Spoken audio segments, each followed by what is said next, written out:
magbabalo tayo ng ating mga little things for the little ones. Ayan. Little things. Actually, this is in connection on my birthday. Tita Barla Love Life. Yes, welcome to my vlog. Subscribe and click the notification bell for more updates. See ya!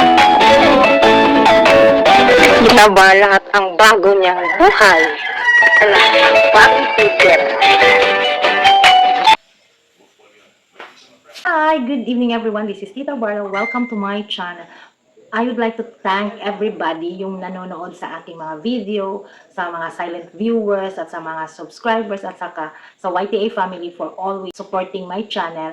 Thank you so much sa napadaan sa aking video. Thank you so much. And welcome ulit kayo na manood. Magbabalo tayo ng ating mga little things for the little ones. Ayan. Ay, pang 3 years ko na ito. I say ng year namin, doon yan lang sa labas, nagmigay lang ako ng mga ilang candies. Ang ano yon, 49 pieces yon. Bouquet, no? Basta yun ang may dahilan yun. Hindi ko na lang sasabihin yun basta. And last year and this year, iisa lang ang recipient kasi I will be giving this to mas nangangailangan to daycare center in Mountainous Barangay. Actually, wala po akong kakontak-kontak. Wala akong kakilala dito na mga daycare. So, kahit doon yung parang malayo, sila yung pinipili ko. Kasi for 2 reasons. Number 1 is, yun nga, wala akong kakilala. Number 2 is, wala akong time na mag-inquire. Di ba, may tindahan ako. So, kanila ko ito ibibigay, itong daycare center na to, for the second time. Kasi, ang teacher doon ay asawa ni Kasin. So, magti-text lang ako na pwede ba kung okay lang sa inyo mamimigay ako. Actually, this is supposedly for the sharing on my birthday. My birthday was December 2, pero sobra din kasing maaga kung yun ang day na ibibigay ko. So, I have to move it tomorrow, December 9. Kasi nga is para 9 daw, 10 yung Christmas party na ayaw ko namang sumabay sa kanilang Christmas party. So, nung nag-text lang ako kay Kasin, kay teacher na ilan bang kids, pwede ba ako mamigay kahit maliliit lang. At saka, ayun. So, hindi na ako nakikipag-coordinate pa doon, nakikipag-usap kung okay o hindi. Basta sabi lang niya na okay, ako na lang daw bahala anong ipamimigay ko. So, ngayon na year is parang ganito rin yun dati, kaso wala ata akong notebook. Napalitan ng notebook ng activity book at saka coloring book. At paste, ito bago to, paste. Tsaka eraser, dati wala to. So, ngayon, sabi ni teacher kasi na 25 ang mga bata niya presently. So, gumawa ako nito ng siguro nakita nyo na to kung bakit ako nagpiprint ng coloring book, di ba? Nasabi ko 29. Tapos, ito yung activity book na the alphabet tsaka numbers 1 to 10. Yan, ito.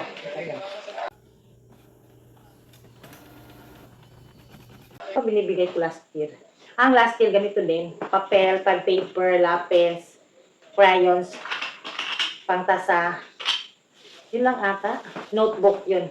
So, ngayon, ibabalot natin to dahil ay para magiging ready na tayo bukas. Ibabalot ko na to siya sa plastic labong.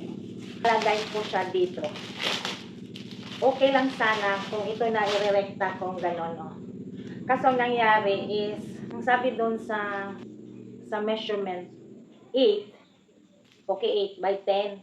Kala ko naman 10, pero pagpasok pala yung, sandali ha.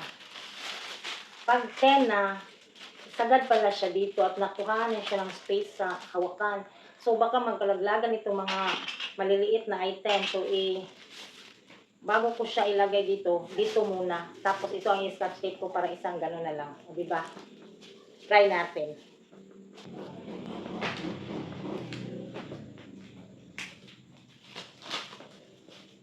Ang pakto, 10. Kaya, 20, 30. Ayan. May extra isa. Pwede ibenta. O, diba? Itong pencil pen kay teacher to. Magpa-spaghetti pa ako. At nagpapaluto ako kay sister-in-law ng spaghetti.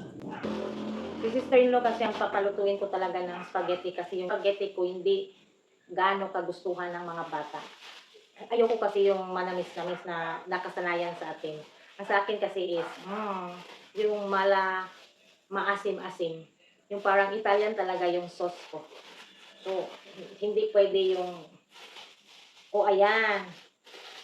Di carry na yan. I-scotch tape ko to. So, may papel, may coloring book, may activity book, lapis. Punta sa blue stick eraser. Diba? Bongga.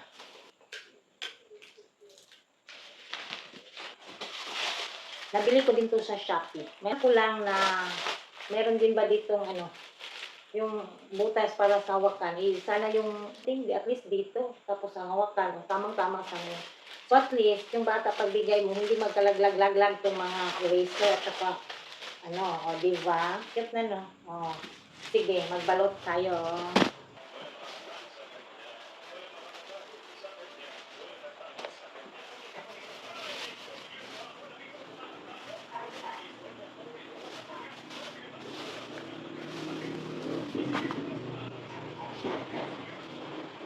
Itong booklet, merong alphabet, hindi ho ako ang gumagawa. So, I will not claim this. Nakita ko lang to na may site, parang free site yun.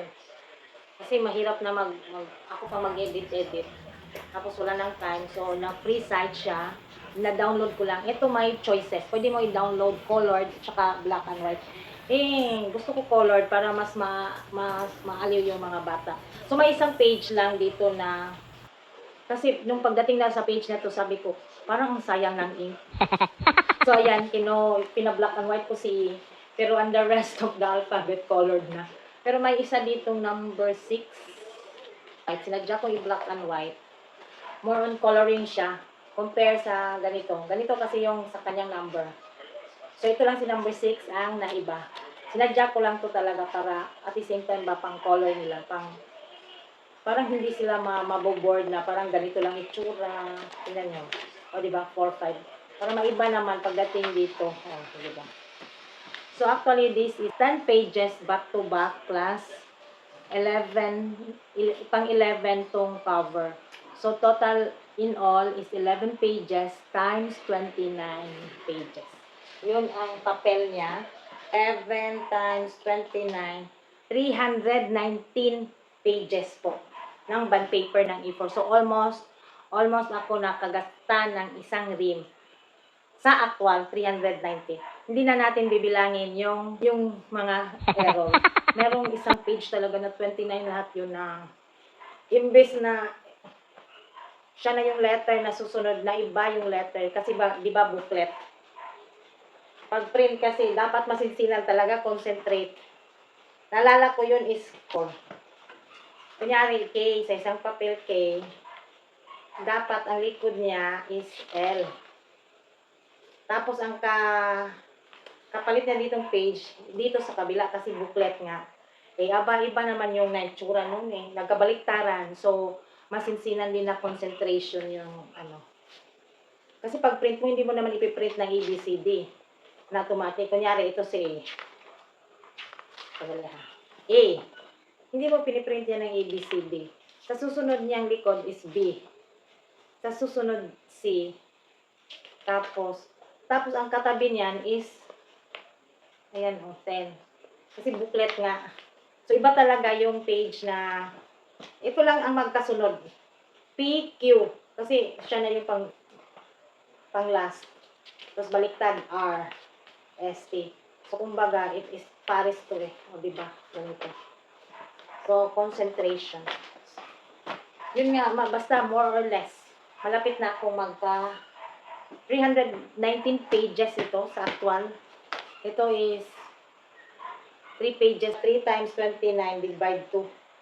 Mga 40 pages din to. Ay, 4 pala. 4 times 29. 4 kasi itong na page Divide 2. So, 319 plus 58 pages. 370 na lang itong bibilangin yung yung mali. Ito yung sabi ko kanina. Kunyari yan, nakabuklet yan. Ay, dapat ang sunod niya is J. Bakit nandito? O, diba? Ganun yan eh. Ay, pagbuklat mo, dapat J. O, diba? Eh, iba ang nandito. O mga, ito yun, 29 din to 29 pages. So, basta 377 yung naging tama, hindi na bibilangin yung hirap at saka mali na papel. Kasi pamimigay natin. Okay. Yan.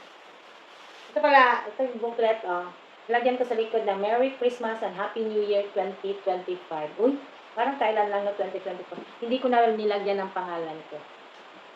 Tsaka hindi nila alam na may channel ako dito sa YouTube.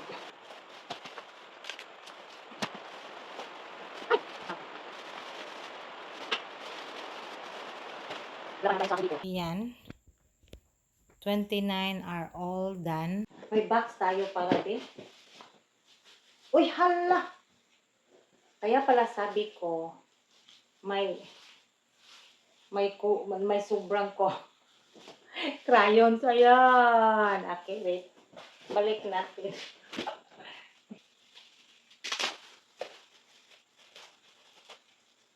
Nantok na talaga ako. Time check, it's 11:45. Kaya pala, kasi wala na akong time. Bukas na to. Okay. So, bago ko i-plastic, i-check ko muna to. 100 pieces. 160 lang to lahat.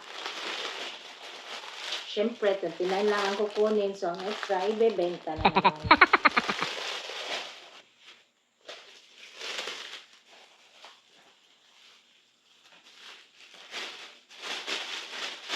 O, bahala na yung mga bata na yan. Mag-bit-bit ng ganyan. Pasok at check. Kasi may crayon. Baka ito may slide. Siguro kung masikip.